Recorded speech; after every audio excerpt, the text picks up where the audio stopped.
چیخوں گی، چلاؤں گی، غصہ بھی کروں گی، مجھے نہیں پرواہ انہیں تکلیف ہوتی ہے یا نہیں۔ کیوں چھوڑ کر گئے ہیں؟ بغیر اجازت کے کیسے جا سکتے ہیں؟ یوں ہی بغیر کسی وجہ، بغیر جھگڑے، بغیر کسی تکرار کے وہ ناراض کیسے ہو سکتے ہیں؟ میں نے تو کوئی ناجائز مطالبہ ہی نہیں کیا، پھر کیسے خفا ہو سکتے ہیں؟ شمامہ کے ہونٹوں سے تیز سسکی نکلی اور ماسی خیرہ سے لپٹ کر وہ بلک بلک کر رونے لگی۔ انہیں معاف تو نہیں کروں گی، کبھی بھی نہیں، کسی صورت نہیں۔ شمامہ کی چیخوں سے کوارٹر گونج اٹھا تھا۔ سکینہ اور خیرہ نم آنکھوں سے دلاسا دیتی رہیں، مگر تسلی دلاسوں سے تو پہاڑ جیسے غم کا مداوع نہیں ہوتا۔ سیٹھ عبدالکریم سالے کی تعزیت کو رشتہ دار، دوست، احباب اور واقف کاروں سے کوٹھی بھر گئی تھی، لیکن ایک ڈرائیور بیچارے کو کون جانتا تھا؟ مالی کی بیوی ماسی خیرہ اور سکینہ ہی اس یتیم کے پاس رسم پوری کرنے کو بیٹھی رہیں۔ سیٹھ کے گھر سے کوئی نہ آیا کہ وہ خود سیٹھ صاحب کی آخری رسومات کی تیاری میں مصروف تھے۔ سیٹھ صاحب کے پسماندگان کافی تھے، بیٹے، بیٹیاں، بہوئیں، بیوی، پوتے، پوتیاں وغیرہ۔ ان کے لیے سیٹھ صاحب کی موت کسی خاص اہمیت کی حامل نہیں تھی، وہ رسمی سوگ منا رہے تھے، ورنہ انہیں سیٹھ صاحب کی زندگی سے زیادہ ان کی موت فائدہ مند تھی۔ جبکہ شمامہ کی تو زندگی ہی لٹ گئی تھی، اس کا پیارا دوست، مخلص سہیلی، ماں باپ، رازدار، سچا خیرخواہ، سب کچھ یوسف ہی تو تھا۔ اس کے بعد ہر جانب اندھیرا اور تاریکی نظر آ رہی تھی۔ باپ کی لاش گھر میں آئی اور وہ اس سے لپٹ کر حواس کھو بیٹھی، نامعلوم کون کون سی الٹی سیدھی باتیں منہ سے نکالتی رہی۔ دن کی ابتدا باپ کی صورت دیکھ کر ہوتی، اور رات کو آنکھیں بند کرنے سے پہلے آخری نظارہ بھی والد کی مقدس شکل ہی ہوتی تھی۔ اب یہ سعادت بھی چھن گئی تھی۔ جنازہ اٹھ گیا اور وہ غش کھا کر گر پڑی، مگر کسی کے غم اور دکھ سے جانے والے نہیں رکا کرتے، اور یوسف تو جس سفر پر روانہ تھا اس میں مسافر کی مرضی کا ذرا بھر عمل دخل نہیں ہوتا۔ ماسی خیرہ اور سکینہ نے اسے چارپائی پر لٹایا اور ساتھ بیٹھ گئے۔ یتیم لڑکی کی حالت دیکھ کر دونوں کا دل رو رہا تھا۔ غریبوں کے پاس صرف خلوص و ہمدردی ہی ہوتی ہے، اور وہی شمامہ پر نچھاور کر رہی تھی۔ ہوش میں آ کر وہ گھٹنوں میں سر دیے بیٹھ گئی اور بے آواز رونے لگی۔ شام کو مالی چچا اپنے کوارٹر سے کھانا لے آیا تھا، مگر چکھنا تو درکنار اس نے کھانے کی جانب دیکھا بھی نہیں تھا۔ ماسی خیرہ اور سکینہ منتیں کرتی رہیں، مگر وہ گھٹنوں میں سر دیے خاموش بیٹھی رہی۔ یوں ہی بیٹھے بیٹھے اونگھ آئی۔ یوسف کا مہربان و متبسم چہرہ آنکھوں کے سامنے آیا اور وہ بابا جانی، بابا جانی کہتے چیخ اٹھی تھی۔ آنکھیں کھلتے ہی ماسی خیرہ کی پریشان کن صورت پر نظر پڑی اور اس نے سسکتے ہوئے دوبارہ گھٹنوں پر سر رکھ لیا تھا۔ 2-3 دن بعد ہی اسے بسمہ کو اطلاع دینے کا خیال آیا تھا۔ کراچی ایسے شہر میں پڑوسی کی خیر خبر نہیں ہوتی، اس کا تو گھر ہی کافی دور تھا۔ شمامہ کا دکھڑا سنتے ہی وہ بھاگی چلی آئی اور مسلسل 2-3 دن تعزیت کو آتی رہی۔ خوشی کی طرح غم بھی دیر پا نہیں ہوتا، دکھ کا ہوٹا بھی سدا ہرا بھرا نہیں رہتا۔ درد کا علاج نہ بھی ہو پائے تو روگی عادی ضرور ہو جاتا ہے۔ اذیت و تکلیف مستقل ساتھی نہیں، ان کا آنا جانا تو لگا رہتا ہے۔ سب سے بڑا مرہم وقت ہے، دبے پاؤں گزر جاتا ہے اور جانے والوں کی یادوں کو بھی دھندلا دیتا ہے۔ اس کے بعد مسائل و ضروریات کا نمبر آتا ہے۔ کسی کی جانے سے پسماندگان کو صرف اس کی کمی سے واسطہ نہیں پڑتا، اس کے افعال و فوائد سے بھی ہاتھ دھونا پڑتے ہیں۔ ہفتے بھر بعد خیرہ ماسی نے شمامہ کو سیٹھ صاحب کی بڑی بہو نوشین سرمد عبدالکریم کا حکم سنایا کہ اسے کوٹھی کی صفائی اور جھاڑ پوچھ کا کام سنبھالنا پڑے گا۔ اس نے آہ بھرنے پر اکتفا کیا تھا۔ یونیورسٹی میں جانا تو اب ممکن ہی نہیں رہا تھا۔ یونیورسٹی کی فیسیں اور آمد و رفت کا بندوبست کیسے کرتی؟ سیٹھ صاحب تو باقی نہیں رہا تھا، اس کے بیٹے کب کسی یتیم کی اعلیٰ تعلیم کے ضامن بن سکتے تھے؟ باپ نے جو تھوڑی بہت جمع پونجی چھوڑی تھی وہ اتنی زیادہ نہیں تھی کہ اپنے تمام تر خرچ خود اٹھا سکتی۔ خالہ، بیگم صاحبہ سے بات کروں تو کیا مجھے تعلیم جاری رکھنے کی اجازت دے دیں گی؟ اس نے ماسی خیرہ سے مشورہ مانگا۔ ماسی خیرہ دکھی دل سے بولی، وہ غریب تو کب کی چارپائی کی مستقل مہمان ہے، گھر کا سارا انتظام چھوٹی مالکن نوشین اور اس کی بہن افشان کے ہاتھ میں ہے۔ دونوں سگی بہنیں اور بیگم صاحبہ کی بھانجیاں تھیں۔ وہ مستفسر ہوئی، کیا نوشین باجی کو کہنا پڑے گا؟ ماسی خیرہ نے گلوگیر ہوتے ہوئے تلخ حقائق سے پردہ اٹھایا۔ نوشین سے کہو یا افشاں سے، فائدہ نہیں ہوگا بیٹی، دونوں پہلے بھی کئی مرتبہ اپنے سسر کی رحم دلی پر تنقید کر چکی ہیں۔ ان کے خیال میں ایک ڈرائیور کی بیٹی کو اعلیٰ تعلیم حاصل کرنے کا کوئی حق نہیں ہے۔ اسی وجہ سے دونوں بہنوں نے یوسف بھائی کا 40واں گزرنے کا بھی انتظار نہیں کیا اور تمہیں کام پر بلا بھیجا۔ یہ کوارٹر بھی وہ چوکیدار کے حوالے کرنے والی ہیں۔ شمامہ ہکلائی، مگر میں کہاں جاؤں گی خالہ؟ وہ آبدیدہ ہوئی۔ یہ تمہارا مسئلہ ہے بیٹی، میں راحیلہ باجی سے بات کروں گی۔ اس نے امید ظاہر کرتے ہوئے سیٹھ کی بیٹی کا ذکر کیا۔ شادی شدہ لڑکی گھر کے معاملات میں دخل اندازی نہیں کر سکتی بیٹی، چھوٹے صاحب بھی تمہاری کوئی مدد نہیں کر سکتے، کیونکہ گھر کے معاملات کو عورتیں دیکھتی ہیں، اور پھر تمہاری صورت لاکھوں کروڑوں میں ایک ہے۔ سیٹھ زادوں کی ذرا سے اظہار ہمدردی پر بھی ان کی بیگمات نے آسمان سر پر اٹھا لینا ہے۔ ان کا تو کچھ نہیں بگڑے گا، تم ہی بدنام ہو جاؤ گی۔ خالہ، ایسے حالات میں کیا کرنا چاہیے؟ میں اپنی تعلیم جاری رکھنا چاہتی ہوں۔ ساری زندگی کوٹھی کی جھاڑ پونچھ یا برتن مانجنے کا کام میری منزل نہیں ہے۔ بیٹی، میرے چھوٹے سے گھر میں کافی افراد ہیں، لیکن وہاں تمہارے رہنے کی گنجائش نکل سکتی ہے۔ البتہ تمہاری فیس ادا کرنا میرے بس سے باہر ہے۔ وہ دھیرے سے بولی۔ شکریہ خالہ جان، اللہ پاک آپ کو عزت دے۔ خیرہ کے سمجھانے کے باوجود اس نے اگلے دن نوشین سرمد کو اپنا مسئلہ بیان کر دیا۔ بی بی، گھر کے کافی کام ہوتے ہیں، انہیں نپٹانے پر توجہ دو۔ پڑھائی وڑھائی کی چونچلے رہنے دو۔ سیٹھ صاحب کے انتقال کے بعد کاروبار کے حالات وہ نہیں ہیں کہ ہم غریب غربا کی تعلیمی اخراجات کی مدد میں اڑاتے رہیں۔ وہ ملتجی ہوئی۔ بیگم صاحبہ، ادھار تو دے سکتی ہیں نا؟ 2 سمسٹر رہتے ہیں، مکمل کرتے ہی میں ساری رقم واپس کر دوں گی۔ وہ نخوت سے بولی۔ ایک تو ٹی وی ڈراموں اور فلموں نے لوگوں کا دماغ خراب کر دیا ہے۔ ہر مفلس بڑی نوکری اور کار کوٹھی کے خواب دیکھ رہا ہے۔ بی بی، لنگوٹی میں بھاگ نہیں کھیلے جاتے، مفلسی میں شوق نہیں نبھائے جاتے، یہ اتنا آسان بھی نہیں ہے۔ اب زیادہ سر نہ کھاؤ اور گھر کی صفائی پر دھیان دو۔ صاحب کے 2-3 لباس بھی ملبے پڑے ہیں، انہیں بھی دھو دینا۔ مگر بیگم صاحبہ، اس نے احتجاج کرنا چاہا۔ خاموش۔ وہ قطع کلامی کرتے ہوئے دھاڑی۔ تمہارے والد کی وجہ سے سیٹھ صاحب جان سے گئے ہیں۔ میری مہربانی سمجھو کہ تمہیں کام پر لگا رہی ہوں۔ اگر منظور نہیں تو جہاں جانا چاہو آزاد ہو۔ نوشین کا اکھڑ لہجہ سنتے ہی شمامہ کو مزید بحث کا حوصلہ نہیں ہوا تھا۔ دکھی دل سے وہ صفائی میں جت گئی۔ کام اتنے زیادہ تھے کہ وہ مشکل سے پہر کو فارغ ہوئی۔ اسے چھٹی دینے سے پہلے نوشین نے 1-2 دن میں کوارٹر خالی کرنے کا مستہ بھی سنایا تھا۔ کوارٹر میں داخل ہوتی ہی وہ بلک بلک کر رو پڑی۔ باپ کا سایہ سر سے کیا اٹھا تھا، وہ تو آسمان سے زمین پر آ گری تھی۔ باپ کی رانی، بابا کی لاڈلی، ننھی پری، شہزادی، بابا جانی کی رخصت ہوتی ہی گھٹیا درجے کی ملازمہ کے درجے پر آ گئی، اور اب اس سے وہ ٹھکانہ بھی چھینا جا رہا تھا جہاں 400 بابا جانی کی یادیں بکھری تھیں۔ رات کو وہ سسکتی آہیں بھرتے بسمہ کو ساری کہانی سنا رہی تھی۔ اس نے پوچھا، چچا جان نے اتنی جمع پونجی بھی نہیں چھوڑی کہ ایک سیمسٹر کی فیس دی جا سکتے؟ اتنی رقم تو ہو جائے گی، مگر مسئلہ صرف داخلہ تو نہیں ہے نا، رہائش اور کھانے پینے کا بھی مسئلہ ہوگا۔ لڑکیوں کے ہاسٹل میں داخل ہو کر اس مسئلے سے بھی جان چھڑائی جا سکتی ہے۔ بسمہ نے چٹکی بجاتے ہوئے مسئلے کا حل سوچا۔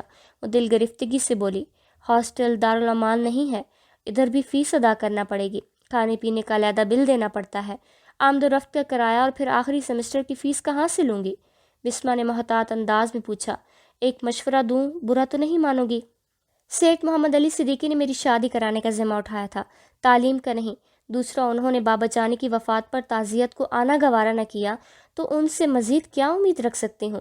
بسمہ کے انداز سے وہ سمجھ گئی تھی کہ کیا مشورہ دینے والی۔ کیا انہیں چچا جان کے انتقال کی خبر ہے؟ میرا مطلب، کیا تم انہیں مطلع کر چکی ہو؟ وہ تلخ ہوئی۔ کیا تمہیں لگتا ہے میں ایسا کر سکتی ہوں؟ بسمہ نے ماتھا پیٹا۔ چچا جان کے انتقال کا مجھے معلوم نہیں تھا تو انہیں کیسے پتہ ہوگا؟ اللہ کی بندی، انہیں آگاہ تو کر دینا تھا نا۔ وہ ہٹ دھرمی سے بولی۔ مجھے بھیک میں ملی مدد نہیں چاہیے۔ بسمہ مصر ہوئی۔ یہ بھیک نہیں، تمہارا حق ہے۔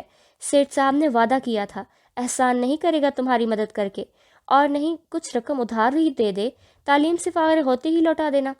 کسی سیٹھ کے سامنے ہاتھ نہیں پھیلا سکتی، بسمہ طنزیہ لہجے میں بولی۔ اور نوشین بیگم کے سامنے جو گڑ گڑا رہی تھی، تانے دے سکتی ہو؟ اذیت بھری سسکی بھرتے ہوئے اس نے رابطہ منقطع کر دیا۔ بسمہ نے فوراً کال کی، مگر اس نے موبائل بند کر کے میز پر رکھ دیا اور خود یوسف کی چارپائی پر جا کر لیٹ گئی۔ عشاء کی اذان سن کر وہ نڈھال بدن کو گھسیٹتی وضو کرنے غسل خانے میں گھس گئی تھی۔ نماز پڑھ کر بمشکل فارغ ہوئی تھی کہ دروازے پر دستک ہوئی۔ اس وقت کسی کی آمد نے اسے حیران کر دیا تھا، البتہ کوارٹر کوٹھی کے اندر بنا تھا، اس لیے ڈرنے کی بات نہیں تھی۔ اس نے دروازے پر جا کر پوچھا، کون؟ شمامہ بیٹی، دروازہ کھولو۔ سیٹھ محمد علی صدیقی کی آواز نے اسے چونکا دیا تھا۔ اس نے لرزتے ہاتھوں سے کنڈی کھولی۔ اندر داخل ہوتے ہی سیٹھ محمد علی صدیقی نے اس کا سر چھاتی سے لگا لیا۔ مجھے کال کیوں نہیں کی؟ شمامہ کی سسکیاں بند گئی۔ وہ اتنا اپنا تو نہیں تھا کہ یوں جذباتی ہو جاتی، مگر نامعلوم اس کے لہجے میں کون سی مٹھاس بھری تھی۔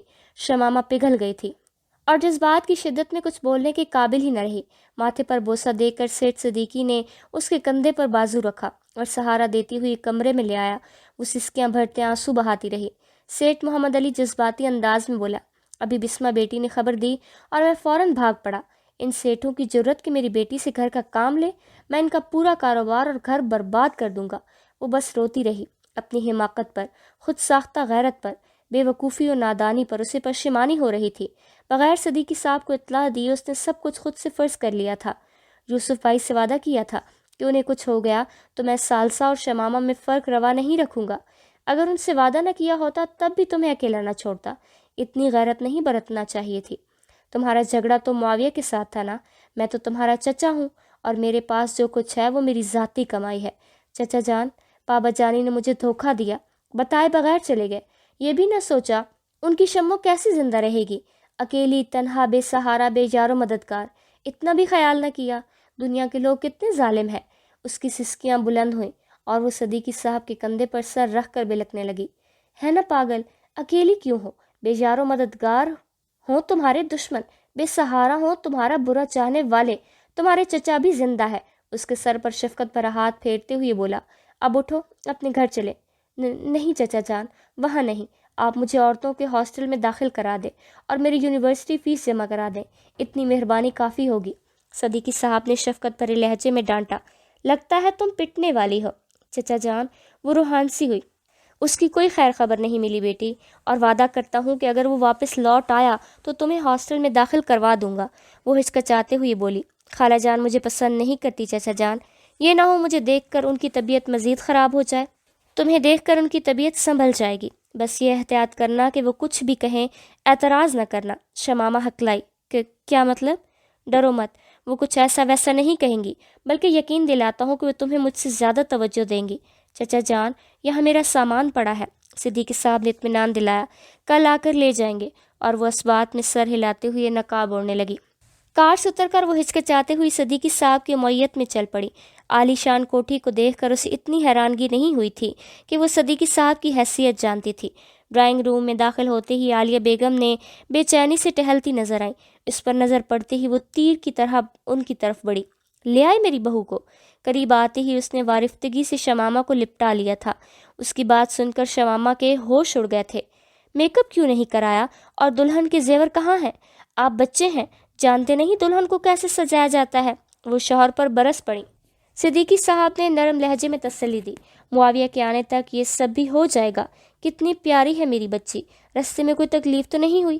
عالیہ نے شمامہ کی تھوڑی کی نیچے انگلی رکھ کر ماتھا چوما۔ شمامہ مبہوت ہو گئی۔ عالیہ بیگم کی تو جوں ہی بدل گئی تھی، کہاں تو شعلے برساتی آنکھیں، ماتھے پر تیوریاں، نفرت سے سکڑے ہونٹ، تلخ و تند لہجہ، زہریلے الفاظ، اور کہاں مامتا کا روپ دھارے، آنکھوں میں وارفتگی و محبت کے دیپ جلائے، نرم و گفتار و شیریں لہجے میں بولنے والی۔ اب اسے یہیں کھڑا رکھو گی؟ صدیقی صاحب نے توجہ دلائی۔ نہیں، اپنی بہو کا کمرہ میں نے تیار کرا لیا ہے۔ اسے بازوں کے گھیرے میں لے کر وہ ایک جانب چل پڑی۔ شمامہ نے گردن موڑ کر صدیقی صاحب کو دیکھا۔ اس نے ہونٹوں پر انگلی رکھ کر خاموش ہونے کا اشارہ کر دیا تھا۔ خوابگاہ میں داخل ہوتے ہی شمامہ ششدر رہ گئی۔ اتنی پرتعش خوابگاہ تو اس نے خواب میں بھی نہیں دیکھی تھی۔ تم جلدی سے تازہ دم ہو جاؤ، میں کھانا لگواتی ہوں۔ شمامہ کی گال تھپ تھپا کر وہ چھپاکے سے باہر نکل گئی۔ وہ خوابگاہ کے وسط میں متحیر کھڑی ہوئی تھی۔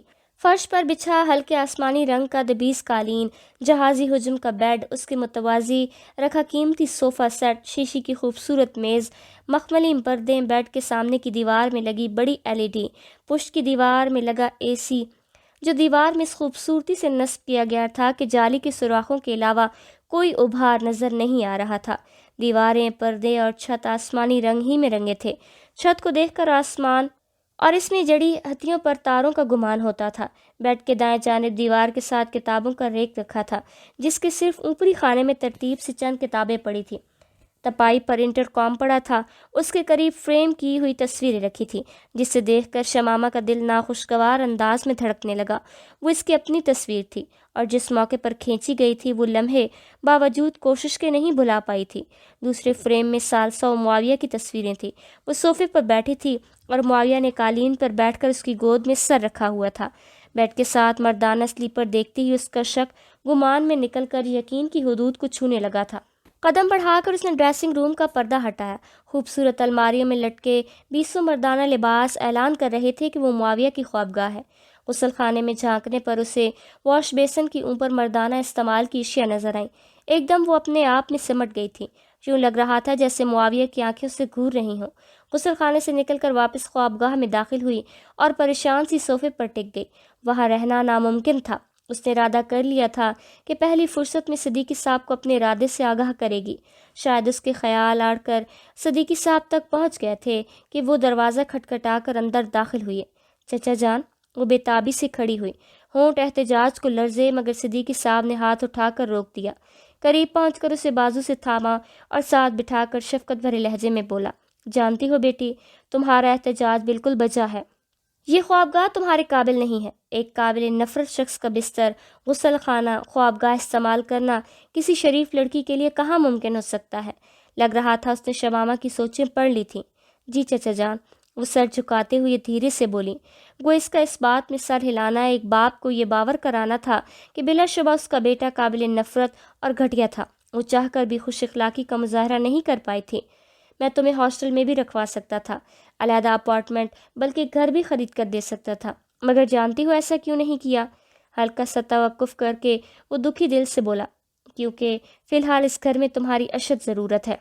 عالیہ کی حالت تم نے اپنی آنکھوں سے دیکھ لی۔ احساس ندامت میں گرفتار ہو کر وہ ذہنی توازن کھو چکی ہے۔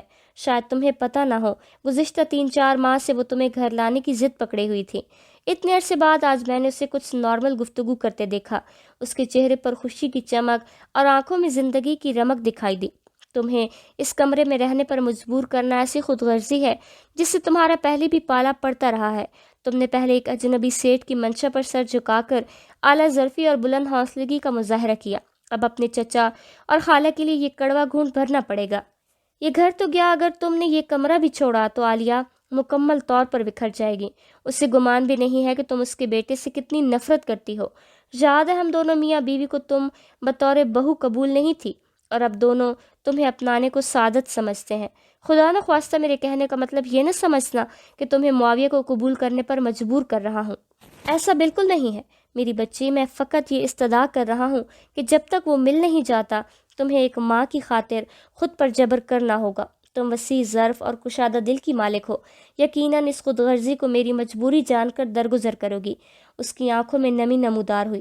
شمامہ کو آس بھری نظروں سے دیکھتے ہوئے وہ ملتجی ہوا۔ کیا یہ ممکن ہے؟ شمامہ نے سر جھکا کر چپ سادھ لی۔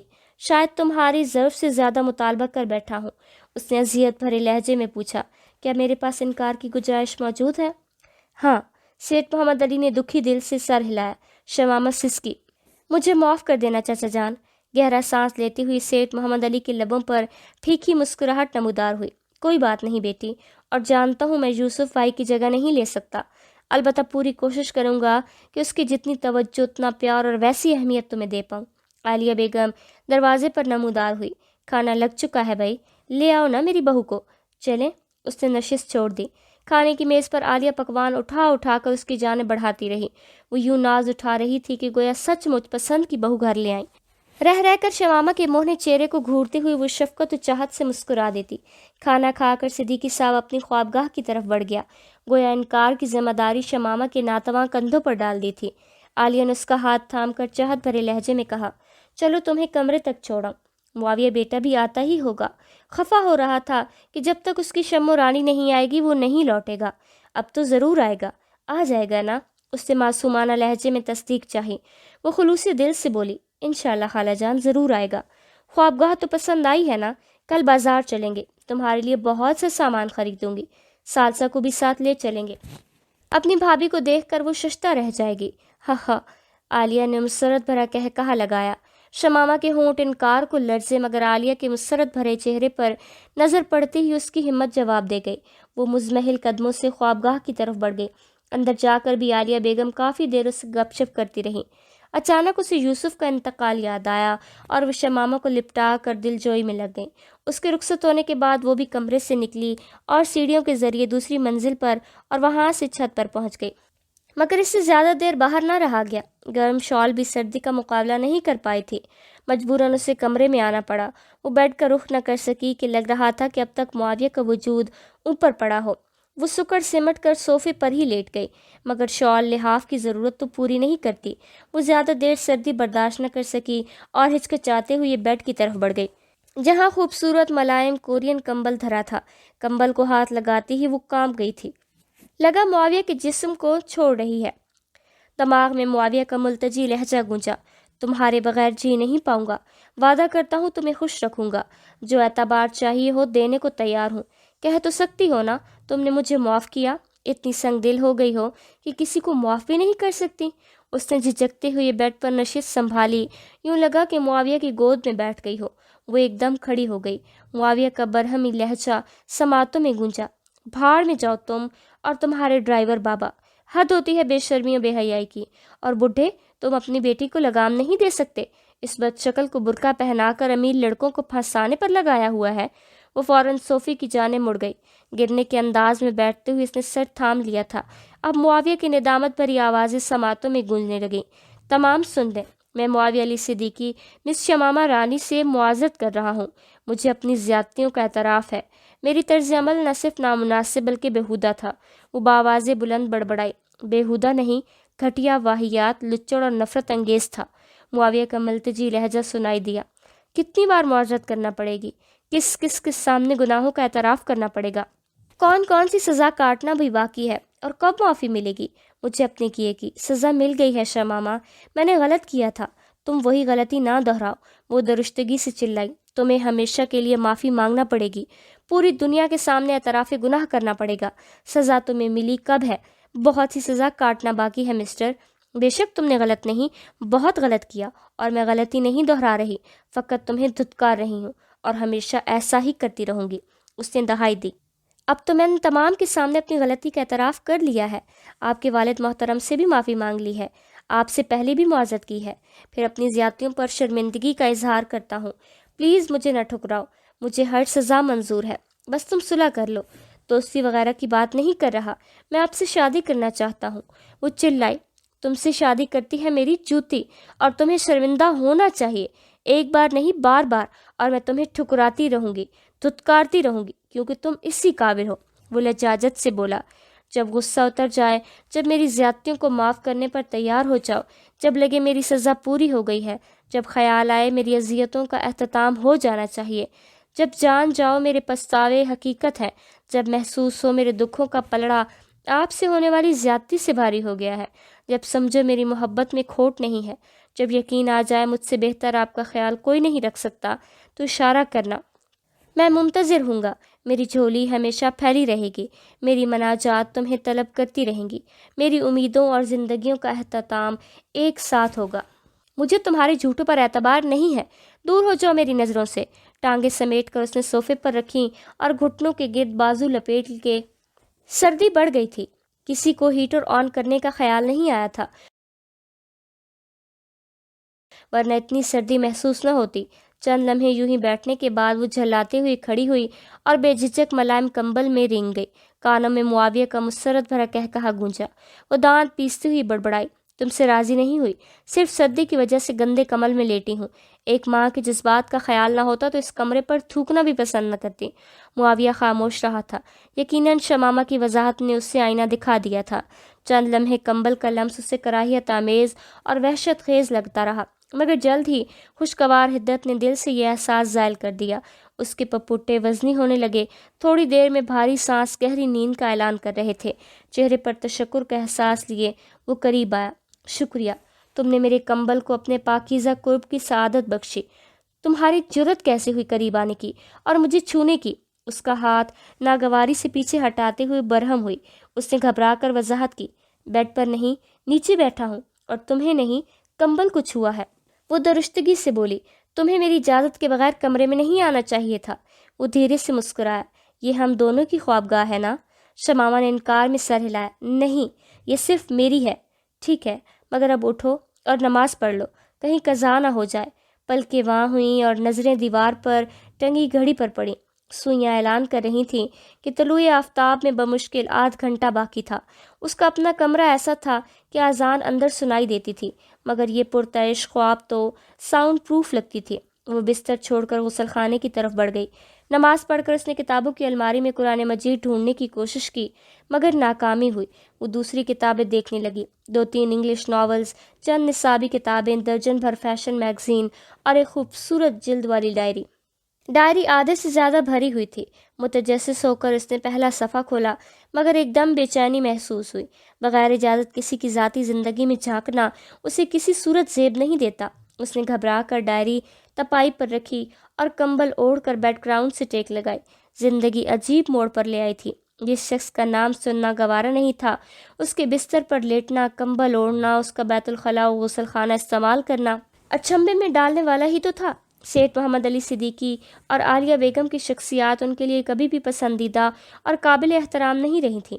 انہیں اپنے باپ کے انتقال کی خبر دینا بھی اس سے گوارا نہیں تھا، مگر کل صدیقی صاحب نے جس ہمدردی، محبت اور اپنائیت کا مظاہرہ کیا تھا، وہ ایک دم اجنبیت سے نکل کر بہت قریبی اور اپنوں کے دائرے میں آ گیا تھا۔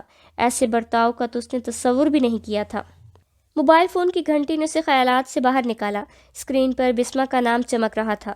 السلام علیکم۔ اس نے کال وصول کی۔ وعلیکم السلام۔ اب تک خفا ہو؟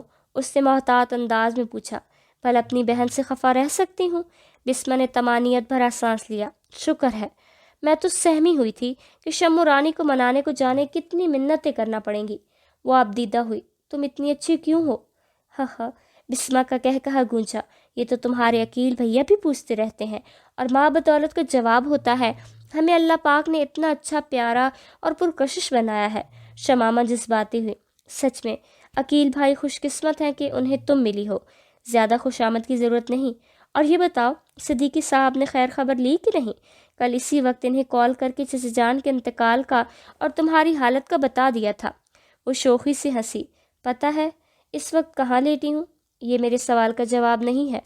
پوچھا ہے صدیقی صاحب نے داخلے وغیرہ کے بارے میں کوئی یقین دہانی کرائی ہے یا نہیں؟ اس نے ندامت بھرے لہجے میں اعتراف کیا۔ صدیقی چچا کو بابا جانی کے انتقال کی اطلاع نہ دینا بہت بڑی غلطی تھی۔ انہیں آزمائے بغیر مجھے بدگمانی کرنا زیب نہیں دیتا تھا۔ بسمہ احساس تشکر سے بولی۔ شکر ہے تمہاری غلط فہمی دور ہوئی۔ اب بتاؤ کیا کہہ رہے تھے؟ شمامہ نے انکشاف کیا۔ ان کے دل ہی نہیں، کوٹھی میں بھی جگہ مل گئی ہے۔ کیا؟ بسمہ تعجب سے چیخی۔ عالیہ بیگم تو معترض نہیں ہوئی۔ شمامہ طمانینت سے بولی۔ تم سوچ بھی نہیں سکتی کہ انہوں نے کس وارفتگی اور محبت سے مجھے خوش آمدید کہا۔ بس ایک پریشانی ہے۔ بسمہ نے بے صبری ظاہر کی۔ وہ جھاڑتے نہیں محترمہ، سب کچھ جلدی سے پھوٹ دو۔ وہ خجالت سے بولی۔ سونے کو معاویہ کی خوابگاہ ملی ہے۔ بسمہ کا مسرت بھرا کہا گونجا۔ ہاں ہاں، بہت اچھا ہوا، کم از کم معاویہ بھائی کی روح کو تو سکون ملے گا۔ اللہ نہ کرے انہیں کچھ ہو۔ ایک دم احساس ہوا کہ بے اختیاری میں غلط بول گئی ہے۔ فوراً تصحیح کرنے لگی۔ میرا مطلب ہے اسے کچھ ہو گیا تو خالہ جان اور چچا جان پر کیا گزرے گی؟ چچا غالب نے فرمایا تھا، بک رہا ہوں جنون میں کیا کچھ نہ سمجھے خدا کرے کوئی۔ شمامہ نے گھبرا کر دھمکی دی۔ میں گھنٹی کاٹ دوں گی۔ بسمہ ہنسی۔ اچھا نیند تو آ گئی تھی یا ساری رات بیٹھ کر گزاری ہے؟ وہ صاحب کوئی سے بولی۔ صوفے پر لیٹی رہی۔ آدھی رات کو سردی برداشت سے باہر ہوئی اور کمبل میں گھس کر سمجھوتا کرنا پڑا۔ معذرت کر دیتی، یقیناً صدیقی صاحب تمہیں مجبور نہ کرتے۔ اس نے انکشاف کیا۔ مسئلہ ان کا نہیں، عالیہ خالہ کا ہے۔ کیا مطلب؟ بسمہ نے وضاحت چاہی اور شمامہ نے شروع سے آخر تک تمام تفصیل بیان کر دی۔ بسمہ اسے سراہتے ہوئے بولی۔ بہت اچھا کیا جو ایک دکھی ماں کا دل نہیں توڑا۔ اس کی خوابگاہ استعمال کرنے کا مطلب یہ نہیں کہ اسے تم پر اجارہ داری حاصل ہو گئی، الٹا تمہارا اس پر احسان ہے۔ اللہ کرے وہ لوٹ آئے۔ ایسا ہونے کی صورت میں عالیہ بیگم ٹھیک ہو جائیں گی اور تم آگے کا لاہ عمل طے کر لینا۔ صدیقی صاحب کی وساطت سے اچھی نوکری کا حصول بھی مشکل نہ ہوگا۔ پسند کی شادی کر لینا اور سکون ہی سکون۔ وہ اعتماد سے بولی۔ شادی نہیں کروں گی۔ بسمہ وثوق سے بولی۔ جانتی ہوں اس کی محبت تسلیم کرنے میں تمہاری انا و خودداری رکاوٹ ڈال رہی ہے، اور اس کے علاوہ کسی کو تمہارا دل تسلیم نہیں کرتا۔ شمامہ نے دانت پیسے۔ بسمہ اور بکواس نہ کرو۔ کیسے ممکن ہے؟ امید ہے جلدی وہ شمو رانی کے سپنوں تک رسائی پا لے گا اور پھر آہستہ آہستہ دل کے قفل پر ضربے لگانا شروع کر دے گا، کیونکہ بغیر چابی کے تالے کا علاج توڑ دینا ہوتا ہے۔ وہ ناراضگی سے بولی۔ تم اچھی طرح جانتی ہو میرے پیش نظر صرف دکھی ماں کے جذبات ہیں۔ شمو رانی میری جان میرے مذاق کی عادت سے اچھی طرح واقف ہو، پھر بھی خفا ہونے میں دیر نہیں لگاتی ہو۔ نہ جانے کیا بنے گا اس بیچارے کا جو تم سے شادی کی غلطی کرے گا۔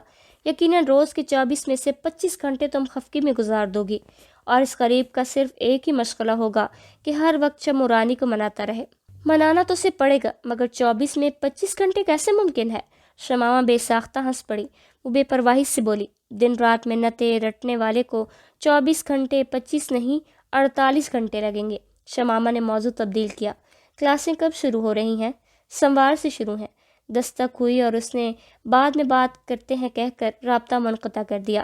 دروازے پر عالیہ بیگم کا مسکراتا چہرہ نمودار ہوا۔ اٹھ گئی ہے میری بہو؟ چاہت بھرے لہجے میں کہتے ہوئے وہ اندر آئیں۔ ارے کتنی سردی ہے، تم نے ہیٹر نہیں جلایا؟ خیال ہی نہیں آیا خالہ۔ وہ کھڑی ہو گئی۔ چلو آئندہ ملازم دھیان رکھے گی۔ وہ اسے ساتھ لیے باہر نکل گئی۔ صدیقی صاحب ان کے منتظر تھے۔ السلام علیکم چچا جان۔ شمامہ نے ادب سے سلام کیا۔ وعلیکم السلام، شکریہ بیٹی۔ یقیناً اظہار تشکر شمامہ کے سلام ڈالنے پر نہیں کیا جا رہا تھا۔ شمامہ کے ہونٹوں پر خفیف تبسم ابھرا اور وہ کرسی گھسیٹ کر بیٹھ گئی۔ ناشتے کے لوازمات سے میز بھری ہوئی تھی۔ اتنی نعمتیں دیکھ کر جہاں اس کا دل اللہ پاک کے حضور شکر گزاری کے احساس سے بھر گیا تھا، وہیں عجیب قسم کا حجاب بھی محسوس ہو رہا تھا۔ دو اجنبی ایک دم اپنے نہیں بہت اپنے بن گئے تھے۔ صدیقی صاحب یوسف کی جگہ نہیں لے سکتا تھا، مگر اس کی کمی پوری کرنے کی بھرپور کوشش کر رہا تھا، اور خلوص و محبت سے کی ہوئی کوششیں کم ہی رائیگاں جاتی ہیں۔ صدیقی صاحب نے کہا، بیٹا گھر سے ضروری اشیاء کے علاوہ کچھ لانے کی ضرورت نہیں۔ چچا جان اپنے کپڑے، کتابیں اور بابا جان کی 2-3 چیزیں لاؤں گی۔ عالیہ نے لقمہ دیا۔ پرانے کپڑے کسی ملازمہ کو دیتی آنا، تمہارے لیے میں خود شاپنگ کروں گی۔ خالہ جان، اس نے اعتراض کرنا چاہا۔ عالیہ بیگم ہلکی سی سختی سے بولی، بہو مجھے بحث سننا بالکل پسند نہیں۔ شمامہ کی نظریں صدیقی صاحب کی طرف اٹھیں۔ اس نے سر کی ہلکی سی جنبش سے اسے تکرار سے روک دیا تھا۔ ناشتے کے بعد صدیقی صاحب تو دفتر کو تیار ہونے لگے اور شمامہ کو ڈرائیور کے ساتھ سامان لینے بھیج دیا۔ اسے اپنے کوارٹر میں داخل ہوئے تھوڑی دیر ہوئی تھی کہ ماسی خیرہ ہامتی کامتی ہوئی پہنچ گئی۔ شمو بیٹی رات بھر کہاں غائب تھیں؟ صبح سے 2-3 مرتبہ بیگم صاحبہ تمہارے بارے میں دریافت کر چکی ہیں، سخت غصے میں ہیں، جلدی چلو یہ نہ ہو کہ یہیں پہنچ جائیں۔ شمامہ کے ہونٹوں پر تبسم ابھرا۔ اس کے کندھوں پر ہاتھ رکھتے ہوئے محبت بھری عقیدت سے بولی، خالہ جان تمہاری بیٹی لاوارث نہیں ہے۔ بابا جان نے آنکھیں بند کرنے سے پہلے اپنی شمو رانی کی دیکھ بھال کا بندوبست کر دیا تھا۔ وہ گڑبڑائی، میں سمجھی نہیں بیٹی۔ خالہ جان میں ہمیشہ کے لیے جا رہی ہوں، اپنا بہت خیال رکھنا۔ مگر کہاں اور یوں ایک دم کیسے؟ اپنے چچا جان کے گھر، اور اب میرے ساتھ سامان اکٹھا کروائیں۔ اس نے اپنی کتابیں، والد صاحب کی چند چیزیں اور 2-3 جوڑے کپڑے کار کے عقبی سیٹ اور ڈگی میں رکھوائے اور باقی سامان ماسی خیرہ کے حوالے کر کے وہاں سے نکل آئی۔ اس نے کسی اور کو ملنے کی زحمت نہیں کی تھی، نہ کوٹھی والوں کا رویہ اس قابل تھا کہ وہ اجازت لینے یا انہیں مطلع کرنے کی زحمت کرتی۔ اپنی ساری کتابیں اس نے خالی الماری میں سجا دیں۔ سب سے اوپر اس نے اپنا قرآن مجید رکھا۔ بقیہ دن اسے عالیہ بیگم کے ساتھ شاپنگ کرتے ہوئے گزارنا پڑا۔ شمامہ کی نا کے باوجود اس نے ڈھیر لباس، جوتے، میک اپ کا سامان اور زنانہ استعمال کی دوسری چیزیں خرید لی تھیں۔ سہ پر ڈھلے وہ سامان سے لدی پھندی واپس پہنچی۔ ثالثہ انہیں ڈرائنگ روم میں بے چینی سے منتظر نظر آئیں۔ شمامہ کو دیکھتی ہی وہ بےتابی سے آگے بڑھیں اور اسے لپٹا لیا۔ کیسی ہو؟ ٹھیک ہوں باجی، خریداری ہو رہی تھی۔ ملازم کے ہاتھ سامان دیکھتے ہوئے وہ مسکرائیں۔ خالہ جان کا حکم تھا، تم اپنے بھابھی کا سامان دیکھو، میں ذرا تازہ دم ہو جاؤں۔ عالیہ بیگم خوابگاہ کی طرف بڑھ گئیں۔ شکریہ شمامہ۔ ثالثہ اس کا ہاتھ تھامتے ہوئے کمرے کی طرف بڑھ گئیں۔ وہ اداسی سے بولی، شکریہ کیسا باجی؟ کٹی پتنگ کا دھاگا جس کے ہاتھ لگے وہی مالک کہلاتا ہے۔ ایسا نہیں کہتے پاگل، تم کٹی پتنگ ہو نہ ہم مالک۔ یہ تمہاری وسیع الظرفی اور کشادہ دلی ہے کہ ایک ماں کے جذبات کا اتنا خیال رکھ رہی ہو۔ وہ پھیکی مسکراہٹ سے بولی، میری لڑائی خالہ جان کے ساتھ تو نہیں تھی نا؟ ثالثہ نے چاہت جتلائی، سچ کہوں تو تم بہت پیاری اور بہت ہی زیادہ اچھی ہو باجی۔ آپ سوچ بھی نہیں سکتی کہ چچا جان نے کس چاہت و خلوص سے مجھے سنبھالا ہے۔ بابا جانی کے انتقال کے بعد سیٹھ صاحب کے ورثہ نے غیر تو کیا دشمنوں کا سب برتاؤ شروع کر دیا تھا۔ تعلیم کی تکمیل کو مجھے چچا جان کو کال کرنا پڑی اور چچا جان نے اپنی شفقت بھری آغوش میرے لیے وا کر دی۔ آپ کے والد صاحب کے جانے کا بہت دکھ ہوا۔ بلا شبہ ان کا خلا کبھی پر نہیں ہو سکے گا، البتہ ہماری کوشش ہوگی کہ تمہیں ان کی کمی محسوس نہ ہونے دے، اور امی جان کی باتیں دل پر نہ لینا۔ اللہ کرے معاویہ لوٹ آئے، تمہاری مرضی کے خلاف کچھ بھی نہیں کیا جائے گا۔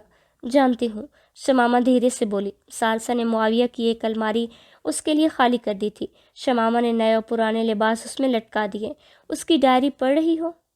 وہ جو ہی ڈریسنگ روم سے نکل کر خوابگاہ میں آئی، ثالثہ کی نظر تپائپ پر رکھی ڈائری پر پڑی۔ نہیں باجی، وہ ہکلا گئی۔ غلطی سے کھولی تھی مگر کچھ پڑھا نہیں۔ کیونکہ بغیر اجازت کسی کی ذاتی زندگی میں جھانکنا شرعی و معاشرتی ہر لحاظ سے ناپسندیدہ ہے۔ ثالثہ عجیب سے لہجے میں بولی، پڑھنا چاہو تو میں اجازت دیتی ہوں، اس کا لیپ ٹاپ بھی استعمال کر سکتی ہو، اور سچ کہوں تو وہ خود بھی تمہیں منع نہ کرتا۔ نہیں باجی، میں شمامہ نے مبہوت کر سر جھکا لیا۔ ثالثہ صوفہ چھوڑ کر قریب ہوئی، اس کا چہرہ پکڑ کر ماتھے پر بوسہ دیا۔ پڑھ لو گڑیا، ہو سکتا ہے کچھ ایسا پڑھنے کو مل جائے جس سے تم اسے معاف کرنے کا سوچ سکو، اور یاد رکھو غلطیاں، کوتاہیاں، حماقتیں اور گناہ انسان ہی کا خاصہ ہے، معصوم ان الخطا فرشتے و انبیاء ہوتے ہیں۔ شمامہ نے سر جھکا لیا تھا۔ ثالثہ دروازے کا رخ کرتے ہوئے بولی، مجھے پکا پتہ تو نہیں مگر اندازہ ہے کہ اس کے لیپ ٹاپ کا پاسورڈ تمہارا نام ہی ہوگا۔ رات کے کھانے کے بعد بھی ثالثہ کافی دیر بیٹھی رہی۔ اسی دوران بسمہ کی گھنٹی بھی آئی تھی۔ ثالثہ اشارے سے اسے بسمہ سے گپ شپ کرنے کا کہہ کر باہر نکل گئی۔ وہ بسمہ کو صدیقی صاحب، عالیہ بیگم اور ثالثہ کے بہترین برتاؤ کو بتانے لگی۔ بسمہ نے بہت خوشی محسوس کی تھی، اور اگلے دن داخلے کے سلسلے میں یونیورسٹی آنے کا بتا کر اس نے کال بند کر دی۔ فون تپائی پر رکھتے ہوئے اس کی نظر ڈائری پر پڑی اور اس نے جھجکتے ہوئے اٹھا لی۔ ابتدائی صفحات میں ثالثہ کی رخصتی کا تذکرہ تھا۔ غالباً ثالثہ کی شادی کے وقت ہی اس نے ڈائری خریدی تھی۔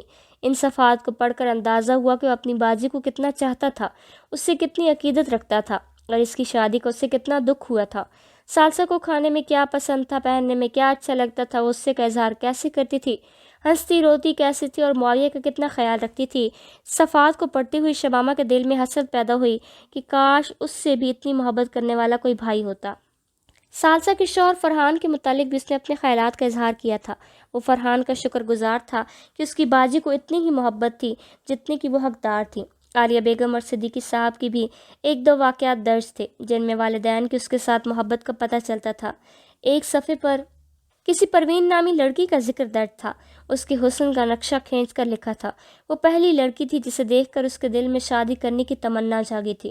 دوسرے صفحے پر درج تھا کہ پروین کا نکاح کا پتہ چلتے ہی اس پر کیا گزری، مگر اس کی اداسی ایک دو دن کے اندر ختم ہو گئی تھی کہ پروین اسے پسند آئی تھی، اس سے عشق نہیں ہوا تھا۔ آگے چند لڑکیوں کا سرسری سا تذکرہ تھا۔ بظاہر اس نے انہیں اپنا دوست لکھا تھا، اور یہ فخر کہ معاویہ کی دوستی کو انہوں نے کتنی جلدی سے قبول کیا تھا۔ ہر لڑکی سے کے تحت تعلق اور نئی زندگی سے دوستی کا اس ذکر نے اس نے ایسے انداز میں کیا تھا جس میں مزاح کا پہلو نکلنے کے ساتھ اپنی اہمیت کا احساس بھی کوٹ کوٹ کر بھرا تھا۔ ایک جگہ لکھا تھا، سمینہ تو ستی ساوتری نکلی، محترمہ کی سوئی شادی پر ایسے لٹکی ہے کہ گویا معاویہ غریب کو اور کوئی کام ہی نہ ہو۔ خیر جانے دیں، کم از کم سونیا بیچاری کی تمنا تو باور ہوئی۔ جانے کب کی معاویہ کے لیے اتاولی ہو رہی تھی۔ صبا بی بی بھی کتنی سادہ ہے، رقم کی واپسی کا مطالبہ یوں کر رہی تھی گویا میں نے ادھار لیا ہو۔ ویسے معاویہ سے دوستی کرنے والیوں کو جب کنجوسی کرتے دیکھتا ہوں تو بہت دل دکھتا ہے۔ یقین نہیں آتا کوئی لڑکی اتنی ناشکری بھی ہو سکتی ہے۔ خیر کوئی بات نہیں، صبا بی بی تو نہیں اور صحیح، اور نہیں تو اور صحیح۔ معاویہ کو کمی تھوڑی ہے چاہنے والیوں کی۔ شگفتہ نے آنکھیں ماتھے پر لگا لی ہیں، لیکن کالے گاؤن والی کو دیکھ کر تسلی ہو گئی ہے کہ شگفتہ کو آئینہ دکھانے کا وقت آ گیا ہے۔ شمامہ کو معلوم ہو گیا تھا کہ کالے گاؤن والی سے کون مراد ہے۔ وہ سنبھل کر بیٹھ گئی کہ آگے اسی کا تذکرہ ہو رہا ہے۔ کسی مترنم آواز والی بدصورت کو دیکھ کر انسان پر کیا گزرتی ہے۔ اس کا تجربہ پہلی بار ہو رہا ہے، مگر کیا کروں، اس کی مرسڈیز اور عالیشان کوٹھی دیکھ کر ماں بطولت کو کڑوا گھونٹ بھرنا پڑے گا۔ عقیل بیچارے کے اندازے دھرے کے دھرے رہ گئے۔ موصوف کو شمامہ رانی دوسروں سے الگ اور انوکھی لگ رہی تھی۔ بے وقوف، یہ نہیں جانتا معاویہ علی صدیقی لڑکیوں کے لیے کیا کشش رکھتا ہے۔ میں سوچ بھی نہیں سکتا کہ اتنی بڑی حماقت کا ارتکاب کر دوں گا۔ موصوفہ ایک ڈرائیور کی بیٹی ہے، دھر فٹے منہ، کھودا پہاڑ اور مری ہوئی چوہیا بھی نہ نکلی۔ کمینے کی جرت دیکھو کہ معاویہ پر ہاتھ اٹھانے کی ہمت کر ڈالی۔ اسے مزہ تو چکھانا ہے، مگر احمق عقیل آڑے آ گیا۔ بہرحال اسے چھوڑوں گا تو نہیں۔ یہ لے محترمہ کو یاد کیا اور پیغام بھی پہنچ گیا۔ کیا شاندار بکواس کی ہے۔ بابا جان سے معذرت کر لینا اور مجھ سے معافی مانگنے کی کوئی ضرورت نہیں۔ گویا میں تو صبح سویرے محترمہ کے پاؤں پڑنے کی تیاری میں ہوں۔ آج سینے میں چلتی آگ پر کچھ پانی پڑا ہے۔ بد شکل کو منہ چھپانے کی جگہ نہیں مل رہی تھی۔ حقیقت تو یہی ہے کہ کچھ لوگوں کو دیکھ کر خواہ مخواہ غصہ آتا ہے، اور ان میں سے ایک شمامہ رانی بھی ہے۔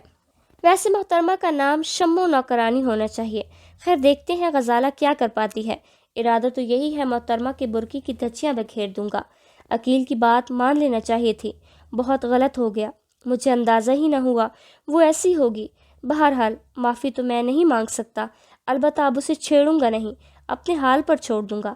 آگے پولیس کے ہاتھوں گرفتاری اور اذیتیں جھیلنے کی لمبی تفصیل درج تھی، اور اسی کے پس پردہ شمامہ کی بد دعا کا ذکر تھا، ساتھ ہی یہ اعتراف کہ اسے شمامہ رانی سے محبت ہو گئی تھی۔ اس کے بعد شمامہ سے اس کے والد سے معافی مانگنے کی لمبی تفصیل، شمامہ کی بے اعتنائی کے طویل گلے شکوے، اور اس کے حسن کا ایسا نقشہ کھینچا ہوا تھا کہ شمامہ پڑھ کے خود سے شرمانے لگی۔ اس کے چہرے کو ہر زاویے سے پرکھا تھا، آنکھیں، پلکیں، بھویں، ناک، نتنے، کان، تھوڑی، ہونٹ، گال، بال، گردن، چہرے کے تیل، زیور، اتنی باریک بینی سے تو وہ خود کبھی اپنا جائزہ نہیں لے سکی تھی۔ پھر اس کی قامت کا بیان، بدن کے ہر زاویے کو یوں بیان کیا کہ پڑھتے ہوئے شمامہ کی پیشانی عرق آلود ہو گئی تھی۔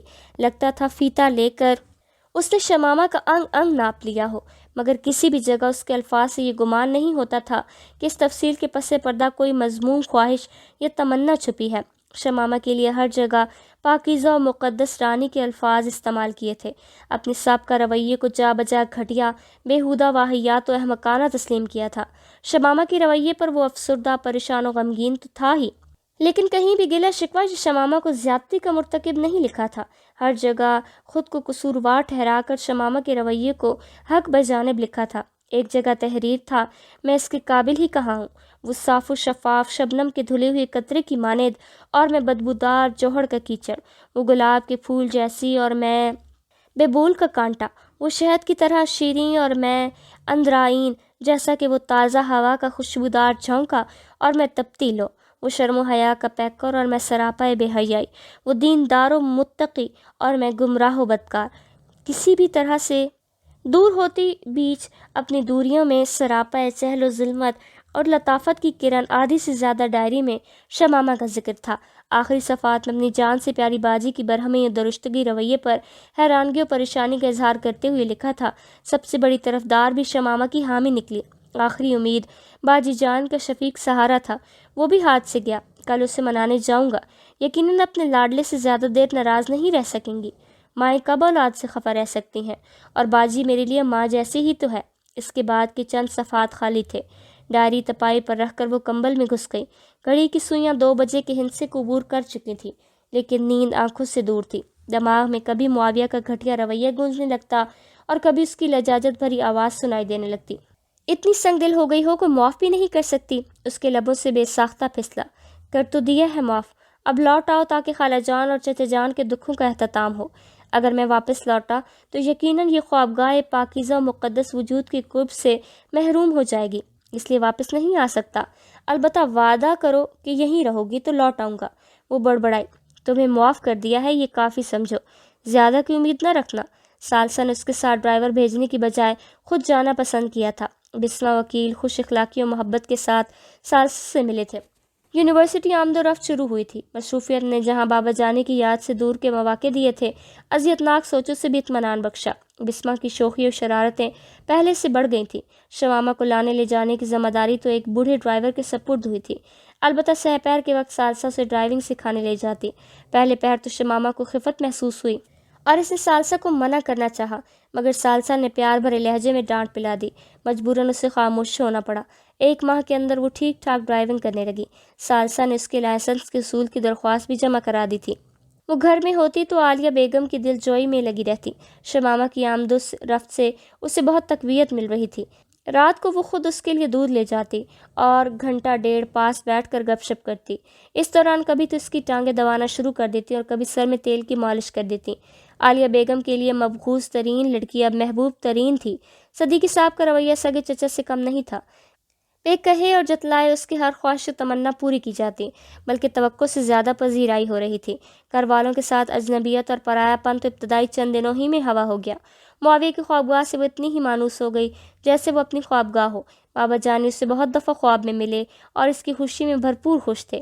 کبھی کبھار معاویہ بھی خواب میں دکھائی دے جاتا، ہر بار وہ شمامہ کا شکر گزار و احسان مند نظر آتا۔ لیکن اس دن عجیب خواب نظر آیا۔ وہ بستر پر لیٹی تھی کہ کانوں میں تلاوت کی آواز پڑی۔